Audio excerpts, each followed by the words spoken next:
Hello friends, welcome to SAP defence. आज के इस अपडेट में हम बात करेंगे सबसे पहले तेजस MK2 के बारे में, क्योंकि दो चार चीज़ें जो काफ़ी इंपॉर्टेंट है वो निकल कर सामने आई हैं। तो बात करते हैं वन बाय वन। सबसे पहले बात करते हैं CDR की, यानी क्रिटिकल डिज़ाइन रिव्यू की, जो नियर कंप्लीशन है। कहने का मतलब ये है कि डिज़ाइन फाइनल हो चुका है और इसीलिए इसके स्केल्ड मॉडल को एरो इंडिया 2021 में शोकेस किया जाना है। मेटल कटिंग की शुरुआत हो चुकी है अप टू सम एक्सटेंट, और जो पूरा का पूरा प्रोसेस है मेटल कटिंग का वो इस साल के अंत तक कंप्लीट कर लिया जाएगा। प्रिलिमिनरी डिज़ाइन स्टेज रिव्यू भी कंडक्ट कर लिया गया था 2020 में ही। तो कहने का मतलब ये है कि सारे के सारे स्टेजेस जो हैं वो वन बाय वन पूरे हो रहे हैं as for the development of this aircraft. Wind tunnel test भी कंप्लीट कर लिया गया था और इस तरीके से ऑल नेसेसरी टेक्नोलॉजीज जो जिनकी ज़रूरत है for the development of Tejas MK2 वो पूरी हो चुकी हैं या आने वाले कुछ महीनों में पूरी हो जाएंगी, और इन सबको इस एयरक्राफ्ट में इनकॉर्पोरेट किया जाएगा। कम से कम 700 से भी ज़्यादा micro, small and medium enterprises के अलावा 5 Tier 1 कंपनीज को इसमें इंगेज किया गया है for the development of Tejas MK2 programme.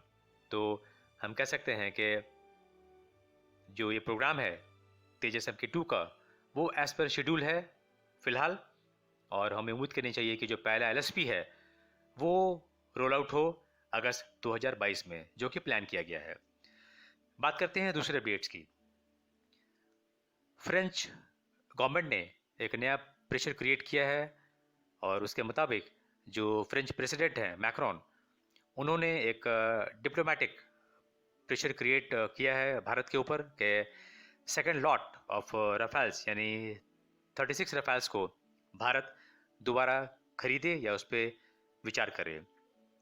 तो ये एक अच्छा प्रपोजल भी है मैं कह सकता हूँ, क्योंकि हम सब की जो आम राय है वो यही है कि इस समय जो स्थिति है भारतीय वायुसेना की वो अच्छी नहीं है, और घटते हुए जो नंबर्स हैं स्क्वाड्रन के वो एक चिंता का विषय है। अगर रफाल आता है या रफाल का एक सेकंड ब्रांच आता है भारत में, तो ये एक बहुत अच्छा ऑप्शन रहेगा, क्योंकि इस तरीके से हमारे पास 4 स्क्वाड्रंस हो जाएंगे रफाल के।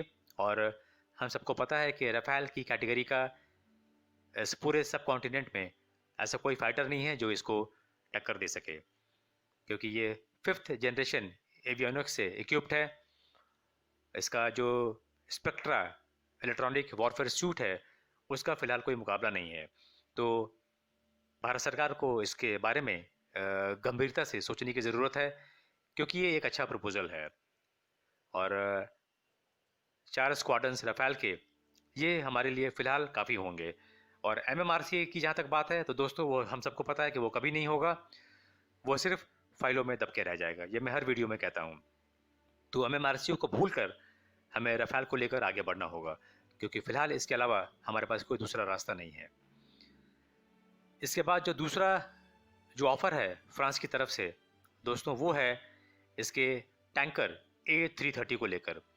ऐसी खबर है कि फ्रांस के गवर्नमेंट ने यानी फ्रेंच प्रेसिडेंट ने एक और एफर्ट किया है, एक और ऑफ़र दिया है भारत को, और वो फ्रेंच एयरफोर्स के जो टैंकर्स हैं जो थोड़े पुराने हैं उन टैंकर्स को भारत को बेचा जाएगा, यानी कि भारतीय वायुसेना को रिड्यूस्ड रेट पे यानी कि कम प्राइस पे। और इन सब को जब इनकी ओवरऑलिंग हो जाएगी तो उसके बाद कम से कम 30 साल के यानी 30 इयर्स के एयर वर्दीनेस सर्टिफिकेट के साथ इनको दिया जाएगा फ्रॉम एयरबस। तो ये भी एक अच्छा प्रपोजल है दोस्तों, क्योंकि इस समय भारत के पास एयर टैंकर्स की कमी है और हम आए दिन सुनते रहते हैं कि भारत इसकी कोशिश कर रहा है। तो ये दोनों प्रपोजल रफाल के और A330 टैंकर का, ये दोनों प्रपोजल अच्छा है और इस पर भारत को विचार करना चाहिए। तो ये अपडेट थी दोस्तों आज की, और मुझे उम्मीद है आपको ये पसंद आया होगा। तो इसे शेयर करें, लाइक करें और सब्सक्राइब करें। जय हिंद।